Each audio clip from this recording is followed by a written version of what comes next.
I found it wedged deep under the passenger seat of our company van at 11:30 on a Tuesday night, my hands black with grease from detailing Mrs. Henderson's Rolls-Royce. The fabric was cheap polyester, bright crimson, and definitely not something my wife would wear. Maren preferred practical cotton in neutral colors, beige, white, navy blue. This screaming red number belonged to someone else entirely. Maybe it's a new air freshener, I muttered to myself, holding the thing up under the fluorescent garage light. But my stomach was already dropping, that sick feeling you get when puzzle pieces start clicking together in ways you don't want them to. My name is Owen Carter, and I own Carter Clean Mobile Detailing. It's not glamorous work. I spend my days scrubbing bird shit off luxury cars and steam cleaning vomit from soccer mom SUVs. But it pays the bills and keeps food on the table. Maren handles the books and scheduling from our cramped home office, while my assistant Tyler Brooks runs routes and helps with the heavy lifting. Or at least, that's what I thought Tyler was doing. I stuffed the thong into my pocket and finished up with the rolls, my mind racing. Over the past few months, I'd noticed things, small things. Maren guarding her phone like it contained state secrets, unexplained mileage on the company van, her taking errands that lasted 3 hours but produced no groceries or dry cleaning. When I'd asked about it, she'd laughed it off. You're being paranoid, Owen. I had to drive across town for supplies. But when I checked our usual suppliers, none of them had records of recent visits. I locked up the garage and drove home through the empty streets of our Rust Belt town. The place had seen better days. Half the storefronts downtown were boarded up, and the old steel mill had been shuttered for a decade. But it was cheap to live here, and there were enough wealthy retirees and young professionals to keep a detailing business afloat. Maren was already asleep when I got home, or pretending to be. I stood in the doorway of our bedroom, watching her breathe in the dim light from the hallway. 33 years old, blonde hair spread across her pillow, still beautiful even if she'd grown cold and distant over the past year. I went to the kitchen and poured myself 3 fingers of bourbon. The red thong sat on the counter like an accusation. I thought about confronting her right then, waking her up and demanding answers. But something held me back. Maybe it was cowardice, or maybe it was the part of me that still hoped for an innocent explanation. Instead, I made a decision that would change everything. The next morning, I drove to Electronics Depot and bought the smallest, highest quality dash camera I could find. The kid behind the counter, all acne and enthusiasm, walked me through the features. This baby records in 4K, has night vision, and the memory card holds 48 hours of footage, he said, clearly proud of his product knowledge. You can access it remotely through the app, and it starts recording automatically when the engine turns on. Perfect, I said, handing over my credit card. I installed the camera that afternoon while Maren was at her book club, or whatever she was really doing on Thursday afternoons. The device was tiny, no bigger than a matchbox, and I tucked it behind the rearview mirror where it was virtually invisible. Then I waited. For 3 days, nothing. The camera captured Maren driving to the grocery store, the post office, the bank, normal errands, normal routes. I started to feel foolish, wondering if I was losing my mind over a random piece of underwear that could have come from anywhere. But on Sunday evening, everything changed. I was in my home office, supposedly working on invoices, but actually reviewing the dashcam footage from that afternoon. Maren had taken the van out around 2 o'clock, claiming she needed to check on a potential new client across town. The video showed her driving to the industrial district, pulling into the parking lot of an abandoned warehouse, and then Tyler Brooks climbed into the passenger seat. My hands started shaking as I watched my wife and my most trusted employee embrace. Not a friendly hug, not a business discussion. This was passionate, desperate, the kind of kiss that left no room for misunderstanding. Jesus Christ, I whispered.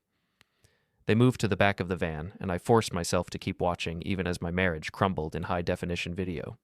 Maren, the woman I'd loved for 8 years, the woman who shared my bed and my dreams of expanding the business, was sleeping with my employee in the back of our work vehicle. The betrayal hit me like a physical blow. Not just Maren's infidelity, but Tyler's treachery. I'd hired him 2 years ago when he was down on his luck, taught him the business, trusted him with keys and passwords and the reputation I'd spent a decade building. I saved the video file and sat back in my chair, mind reeling. Part of me wanted to storm into the living room and confront Maren immediately. Another part wanted to drive to Tyler's apartment and beat him senseless with a tire iron. But the rational part of my brain, the part that had built a successful business from nothing, started making a different kind of list. Not a list of grievances or emotional outbursts, but a checklist of actions. Methodical, calculated, devastating. If they wanted to play games, I'd show them what a real player looked like. I started with the computers.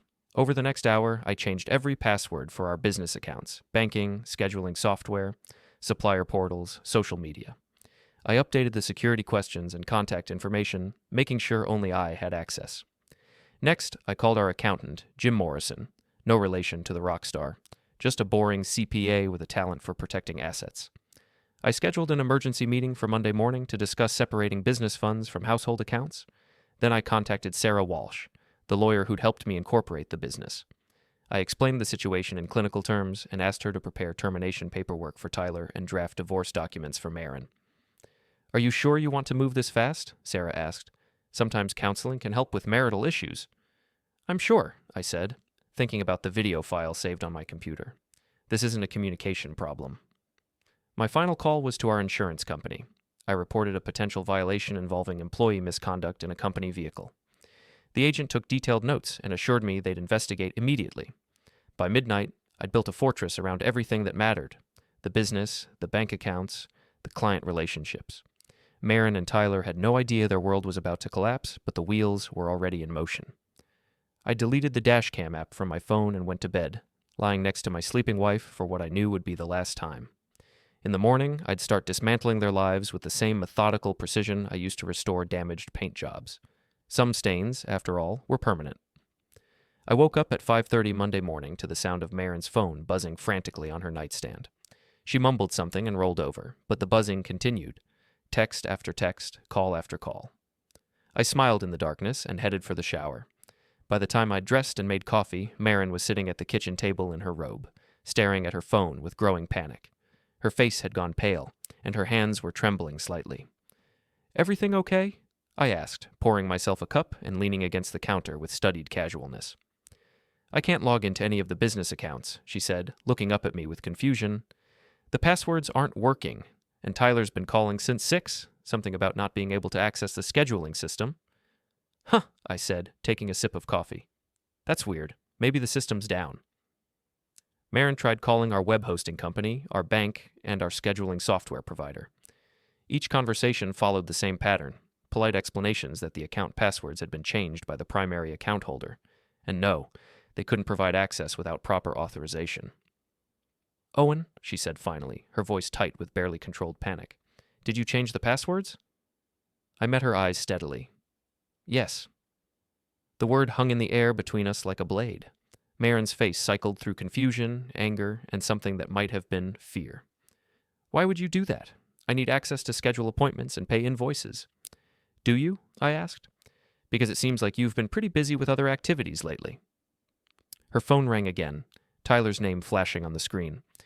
She declined the call, but it started ringing immediately again. "Answer it," I said. "Put it on speaker. I'd like to hear what Tyler has to say." "Owen, you're scaring me. What's going on?" I pulled out my phone and opened the video file I'd saved. Without a word, I set it on the table and pressed play. The color drained from Maren's face as she watched herself kissing Tyler in the van. She reached for the phone, but I pulled it away. "Let's watch the whole thing," I said. I found it very educational. Maren started crying. Big, dramatic sobs that might have moved me a week ago. Now they just sounded like noise. "Owen, please, let me explain." "Explain what?" "That you've been sleeping with my employee in the back of our work van? That you've been lying to me for months? That you've been using our business as your personal dating service?" Her phone had been buzzing constantly during our conversation. Tyler, again and again. I counted the calls. By 8 a.m., he'd tried to reach her 37 times. "He's persistent," I observed. "You should probably call him back and let him know he's fired." "You can't fire Tyler. He's our best employee." "Actually, I can fire anyone I want. It's my company. You might want to check the incorporation documents. Your name isn't on them." That wasn't entirely true. Maren was listed as an officer of the company, but I was the sole owner. My lawyer had explained the distinction in detail during our early morning phone call. Maren's sobs turned to anger. "You bastard! You can't just lock me out of everything. I've worked just as hard as you to build this business." "Have you? Because from where I'm sitting, it looks like you've been working pretty hard on Tyler." My phone rang. Sarah Walsh, my attorney, calling right on schedule. "Owen, I've prepared the documents we discussed. Can you come in this morning to review and sign them?" "I'll be there in an hour," I said, making sure Maren could hear every word. After I hung up, Maren grabbed my arm. "Owen, please, we can work this out." It was a mistake, a stupid mistake. Tyler doesn't mean anything to me. You're right, I said, gently removing her hand. Tyler doesn't mean anything, but neither do you. Not anymore. I left her sitting at the kitchen table, still in her robe, surrounded by the wreckage of her comfortable life. My appointment with Sarah was productive. We reviewed termination paperwork for Tyler, discussed the insurance investigation, and outlined the steps for divorce proceedings. You're being very methodical about this, Sarah observed. Are you sure you don't want to take some time to process the emotional aspects? I processed them last night, I said. Now I want to handle the practical aspects. I drove to Tyler's apartment complex, a rundown collection of buildings near the river. He was waiting for me in the parking lot, pacing like a caged animal. 28 years old, tall and lean, with the kind of easy smile that had made him popular with our female clients. That smile was nowhere in evidence now. Owen, thank God you're here. Something's wrong with all our systems. I can't access anything, and Maren's not answering her phone. That's because you're fired, I said, handing him the termination paperwork. Effective immediately. Company vehicle, keys, and equipment need to be returned by 5 p.m. today. Tyler's face went through the same progression as Maren's: confusion, anger, fear. You can't be serious. What did I do wrong? I pulled out my phone and showed him a screenshot from the dashcam video, just a still image but clear enough to tell the story. Oh, hell, Tyler whispered. Yeah, oh, hell. I tucked the phone away. You have until 5 p.m. After that, I report the van stolen. Owen, listen, it's not what you think. It's exactly what I think. You've been screwing my wife in the back of my work van, on company time, using company property, violating about 6 different insurance policies in the process. Tyler tried to salvage the situation. Look, man, I know this looks bad, but Maren and I, we have something real. She's not happy with you. She told me. I held up a hand to stop him. I don't care what she told you. I don't care about your feelings or your relationship or whatever bullshit story you've convinced yourselves is true. I care about my business, my reputation, and my legal liability, all of which you've put at risk. So that's it? 8 years of marriage, and you're just throwing it away? I'm not throwing anything away. You two already did that. I left Tyler standing in the parking lot and drove to the office, a small storefront where we kept supplies and met with clients. Darla and Tina, our 2 part-time booking agents, were waiting with questions about the computer systems.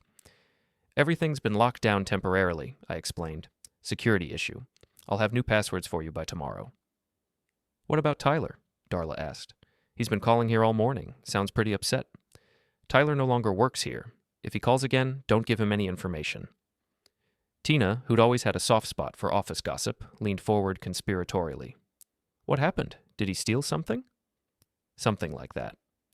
I spent the rest of the day making calls to clients, suppliers, and the insurance investigator. By evening, I'd managed to reschedule the most urgent appointments and reassure our biggest customers that service wouldn't be interrupted. When I got home, Maren was gone. No note, no explanation, just empty closets and missing suitcases. Her wedding ring was on the kitchen counter next to a single sheet of paper, a handwritten letter that started with "Owen, I'm sorry," and devolved into justifications and blame shifting. I crumpled it up and threw it in the trash. My phone showed 87 missed calls from Maren throughout the day, along with dozens of text messages ranging from apologetic to angry to desperate. I deleted them all without reading most of them. That night, I sat in my empty house with a bourbon and the dashcam video, thinking about the difference between revenge and justice. Revenge was emotional, sloppy, satisfying in the moment, but ultimately self-destructive. Justice was methodical, documented, legally sound. I'd chosen justice, and it was working perfectly. The first casualty of my methodical destruction was my friendship with Marcus and Jennifer Walsh. No relation to my lawyer Sarah Walsh, just an unfortunate coincidence of names that had led to years of confusion at social gatherings. Marcus worked as a shift supervisor at the chemical plant outside town, and Jennifer taught elementary school. We'd been close for 5 years, ever since Maren and I had moved to the neighborhood. Our wives had bonded over their shared love of wine and gossip, while Marcus and I discovered a mutual appreciation for baseball and bourbon.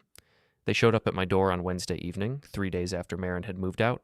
I could see the discomfort on their faces before they even spoke. "Owen, we need to talk," Jennifer said, her voice carefully neutral. I invited them in and offered drinks, but they declined. Bad sign. Jennifer perched on the edge of the couch like she was ready to flee, while Marcus stood by the window, hands shoved deep in his pockets. "Maren called us," Jennifer began. "She's really upset, Owen. She says you've frozen her out of everything, the business, the bank accounts, even her personal email. Her personal email is tied to the business domain, I said. Security issue. Come on, man, Marcus said, turning from the window. Don't you think you're being a little harsh? I mean, marriage is complicated. People make mistakes.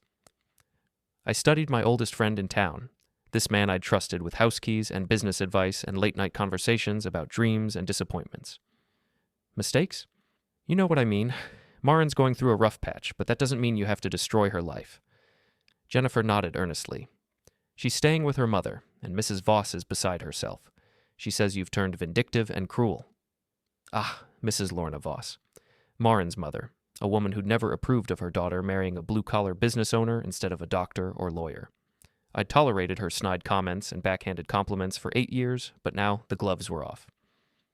Did Maren tell you why I froze the accounts? I asked. Marcus and Jennifer exchanged glances. She said you found some text messages and jumped to conclusions, Jennifer said. But Owen, even if there was someone else, don't you think counseling would be better than this scorched earth approach? I pulled out my phone and queued up the dashcam video. Would you like to see the text messages? Owen, no, Jennifer said quickly. We don't need to see private things. But you need to lecture me about my response to them. Marcus stepped forward, his face flushed with anger. Look, I get that you're hurt, but Maren is our friend too, and what you're doing to her is wrong. She made a mistake, but she doesn't deserve to be homeless and broke. She's not homeless. She's living with her mother in a 4-bedroom house, and she's not broke. She has access to her personal accounts. I just removed her access to business accounts that she was using to facilitate her affair. That's not how she tells it, Jennifer said. She says you've trapped her, made it impossible for her to work or support herself. I felt something cold settle in my chest. And you believe her? We believe she's in pain, Jennifer said, and we think you could be handling this with more compassion. Compassion? I tasted the word like something bitter. Did she mention Tyler Brooks? Another glance between them. Marcus cleared his throat. She said you fired an employee over personal issues. Personal issues. I laughed, but there was no humor in it. That's one way to describe sleeping with your boss's wife in the company van. Jennifer flinched. Owen, please. There's no need for crude language. But there's a need for crude behavior? In the back of my work vehicle?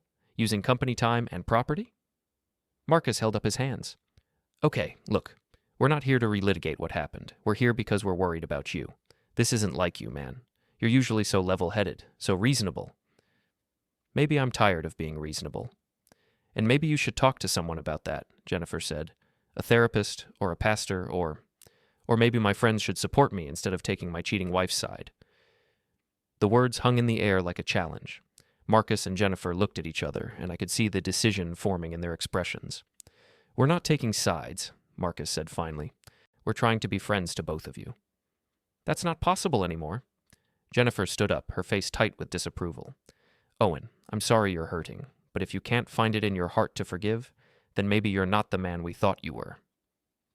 They left without another word, and I knew our friendship was over. Within a week, I'd lost 2 more couples from our social circle. The Hendersons, who'd decided I was too angry to be around, and Mike and Carol Thompson, who felt I was being unfair to Maren. The isolation should have bothered me more than it did. Instead, I found it clarifying. These people, who I'd considered friends, had chosen to believe a carefully crafted sob story over the evidence of betrayal. They'd chosen comfort over truth, social harmony over justice. I was better off without them. The business, meanwhile, was thriving.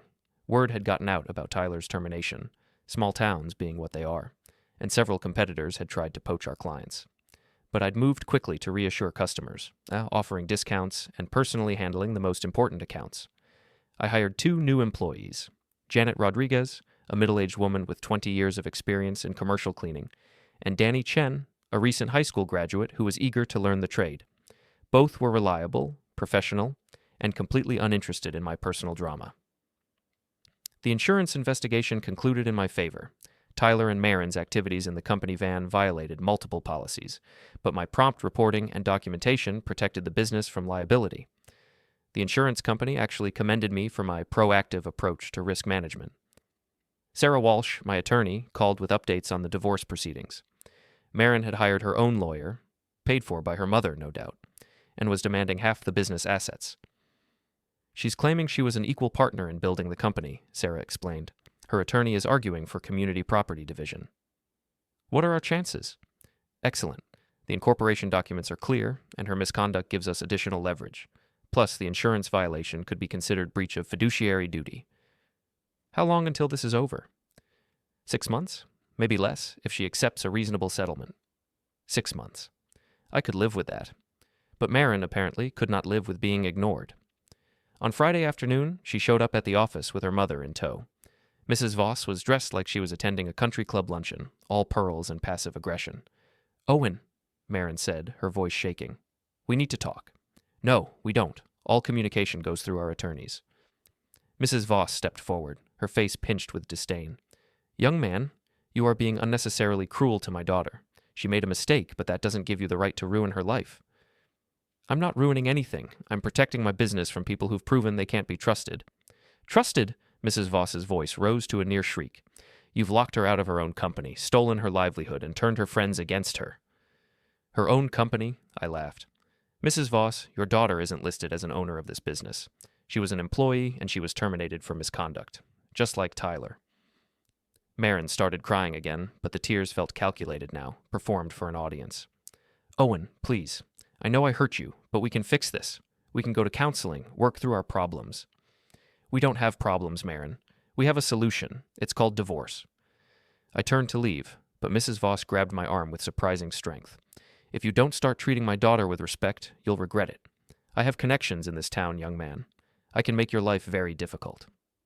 I looked down at her manicured fingers digging into my sleeve, then back at her face. "Mrs. Voss, your daughter was having closeness with my employee in my work van. If you want to make threats about respect and reputation, you might want to consider who really has something to lose here." I gently removed her hand and walked away, leaving them standing in my office lobby. Through the window, I watched them argue in the parking lot before driving away in Mrs. Voss's silver Mercedes. That night, I sat in my empty house and took stock of the damage. I'd lost my wife, my assistant, and most of my friends. My reputation in certain social circles was probably shot. Mrs. Voss would undoubtedly spread her version of events to anyone who would listen, but I still had my business, my integrity, and my self-respect. The people who mattered, my clients, my new employees, my real friends, knew the truth. And the truth, as it turned out, was worth more than all the relationships I'd lost combined. 3 months after the divorce was finalized, I thought the worst was behind me. Maren had accepted a settlement that gave her a modest cash payment and ongoing health insurance, but no stake in the business. She'd moved to the state capital, where her mother had connections that helped her find work at an accounting firm. Tyler had disappeared entirely. Some said he'd moved to Chicago, others claimed he'd gone back to his hometown in Ohio. I didn't care enough to investigate. The business was doing better than ever. Janet and Danny had proven to be excellent employees, and word-of-mouth referrals were bringing in new clients every week.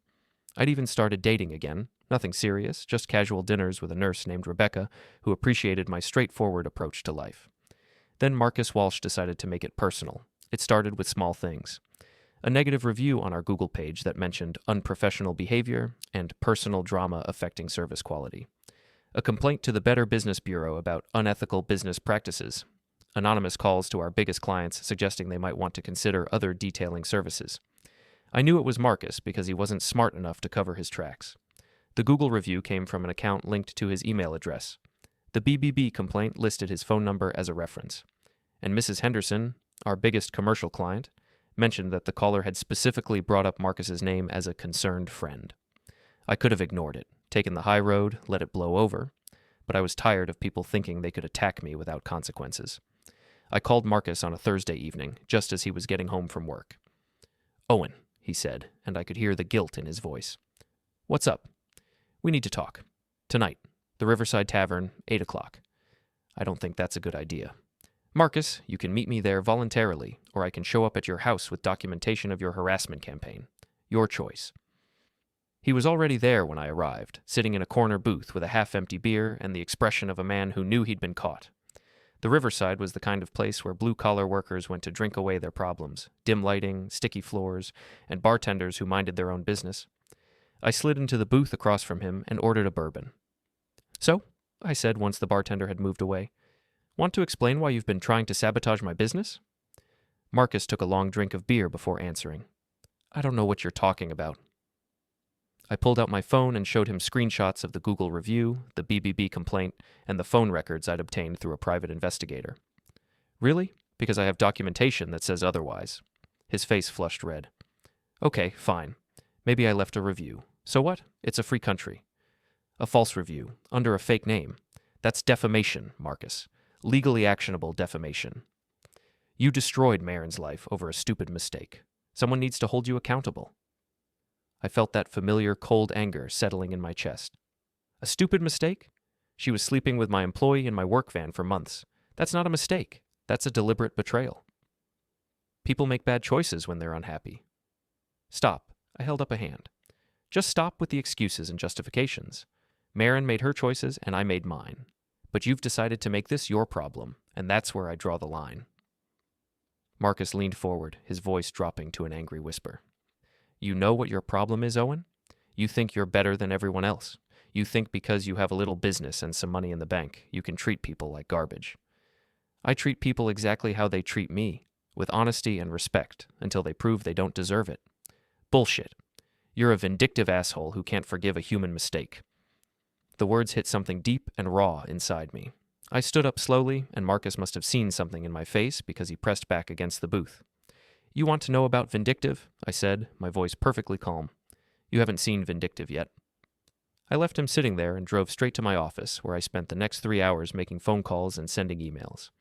By midnight, I'd filed formal complaints against Marcus with his employer, the state labor board, and the local police. The private investigator I'd hired had uncovered some interesting information about Marcus's work habits, specifically his tendency to leave early on Fridays and pad his overtime reports. But that was just the beginning. Over the next 2 weeks, I systematically dismantled Marcus Walsh's comfortable life. I reported his harassment campaign to every business association in town, complete with documentation and evidence. I shared the information with clients who'd received his anonymous calls, letting them know exactly who had been spreading lies about my business. I also discovered that Marcus had been moonlighting as a handyman without declaring the income on his taxes. A simple anonymous tip to the IRS took care of that problem. The chemical plant where Marcus worked had a strict policy about employee conduct outside of work. When they received my formal complaint, complete with evidence of his harassment campaign, they suspended him pending investigation. Jennifer tried to intervene, calling me one evening in tears. Owen, please, you're destroying our lives over nothing. Marcus was just trying to help a friend. Marcus was trying to destroy my business with lies and false complaints. Actions have consequences, Jennifer. We'll stop, okay? No more reviews, no more calls. Just please, call off whatever you're doing. It's too late for that. You should have thought about consequences before you decided to make me your enemy. The final blow came when I discovered that Marcus and Jennifer had been claiming a tax exemption for Jennifer's elderly mother, who supposedly lived with them. A little investigation revealed that the mother actually lived in an assisted living facility and had been for 3 years. Another anonymous tip to the IRS, this one with supporting documentation. Marcus lost his job, faced federal tax fraud charges, and had to sell his house to pay the penalties and legal fees. Jennifer filed for divorce 6 months later, unable to handle the stress and financial ruin. I felt no satisfaction in their destruction, only a cold sense of completion. They'd chosen to make my personal business their crusade, and I'd shown them what a real crusade looked like. The harassment stopped immediately. The negative reviews disappeared. The anonymous calls ended.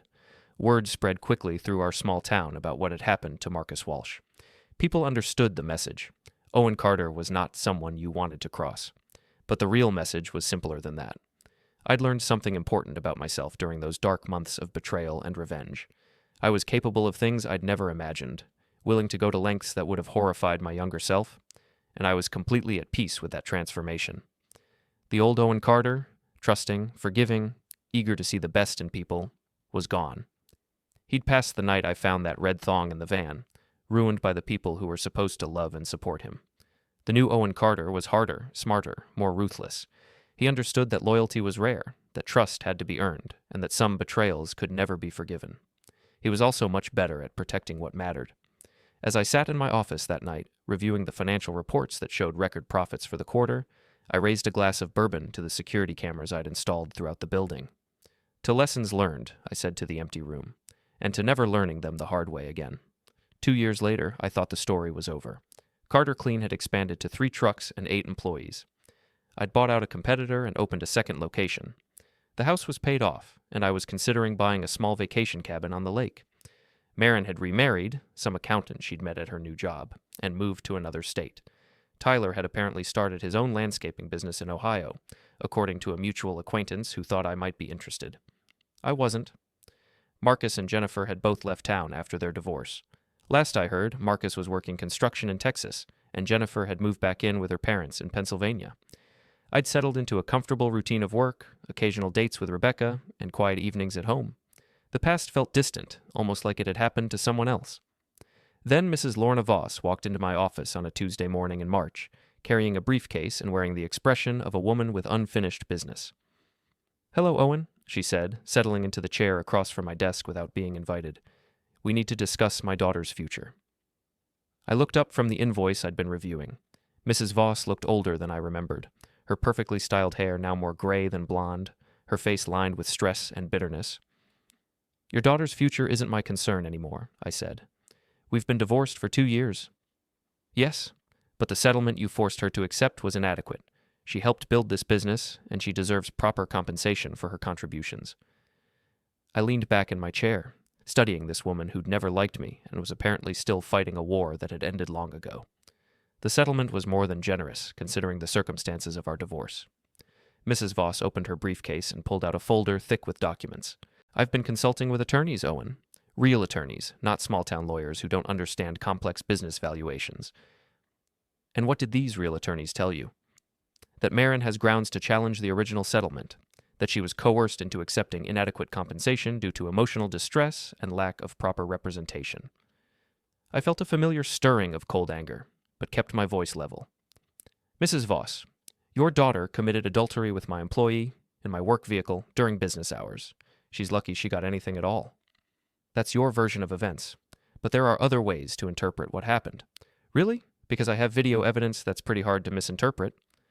Mrs. Voss smiled, and there was something predatory in the expression. "Video evidence obtained through illegal surveillance. My attorneys tell me that could be a significant problem for you." I studied her face, looking for tells, signs of bluffing. But Mrs. Voss had spent 60 years perfecting her poker face at country club luncheons and charity board meetings. "What do you want?" I asked. "A fair settlement. $500,000, paid over 10 years. It's less than half what the business is worth now, so really you're getting a bargain." "And if I refuse?" "Then we file suit to overturn the original divorce settlement. We claim coercion, illegal surveillance, and deliberate undervaluation of marital assets. Even if we don't win, the legal process will be expensive and time-consuming. Your business reputation will suffer. Your clients will read about it in the newspaper." She was good, I had to admit. The threat was carefully calibrated.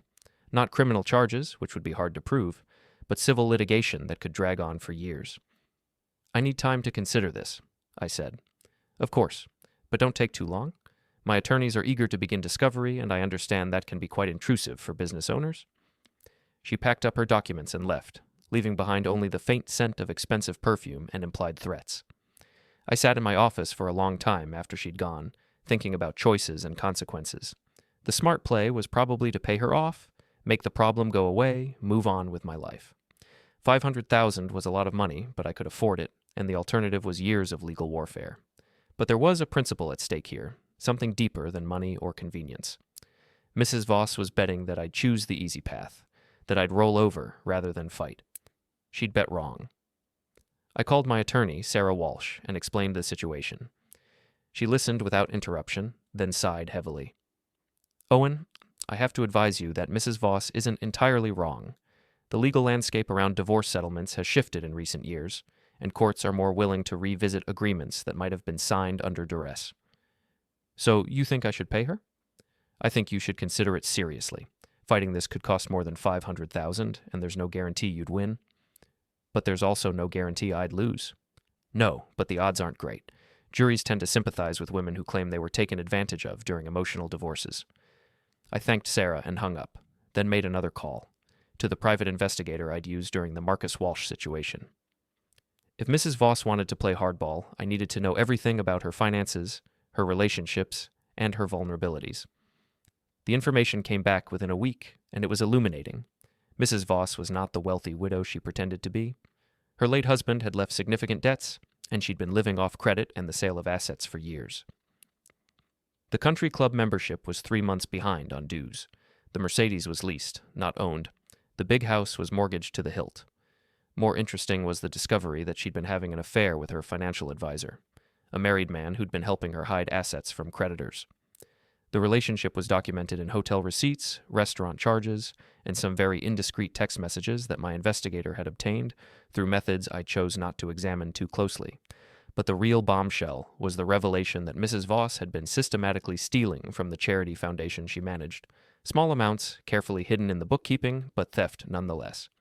She'd taken nearly $50,000 over 3 years, using the money to maintain her lifestyle while her finances crumbled. I had everything I needed to destroy Lorna Voss completely. One phone call to the charity's board of directors, another to the financial advisor's wife, a third to the IRS about unreported income. She'd be facing criminal charges, social disgrace, and financial ruin. But I wanted her to know it was coming. I called Mrs. Voss and asked her to meet me at the same restaurant where she'd taken Maren for their plotting sessions. She arrived precisely on time, dressed in her usual armor of pearls and condescension. "Have you considered my proposal?" she asked, settling into her chair with the confidence of someone who thought she held all the cards. "I have," I said, pulling out a folder of my own. "But I have a counter-proposal." I slid the folder across the table. Mrs. Voss opened it and began reading, her face growing paler with each page. "Where did you get this?" she whispered. "Does it matter? The question is what we do about it." She closed the folder with shaking hands. "This is blackmail." "No, this is documentation. Blackmail would be if I demanded money to keep quiet. I'm not asking for anything except to be left alone." "You can't prove any of this." "Actually, I can. Bank records, hotel receipts, text messages, witness statements. My investigator is very thorough." Mrs. Voss sat in silence for a long moment, the weight of her situation settling over her like a shroud. "What do you want?" she asked finally. "I want you to disappear from my life, permanently. No more threats, no more lawyers, no more attempts to relitigate the past. You go back to your daughter and tell her the settlement is final, and that any further attempts to challenge it will result in very unpleasant consequences for both of you. And if I agree, then this information stays private.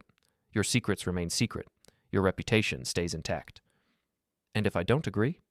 I smiled, and I knew it wasn't a pleasant expression. "Then by this time tomorrow, every charity board member, every country club friend, and every social contact you have will know exactly what kind of person you really are. Your financial advisor's wife will receive copies of your text messages. The IRS will get a detailed report about your unreported income. The district attorney will receive evidence of your embezzlement." Mrs. Voss stared at me across the table, and I could see her finally understanding what she was dealing with. Not the naive young man she'd dismissed 8 years ago, but someone who'd learned to play the game better than she ever could. "You've become a monster," she said quietly.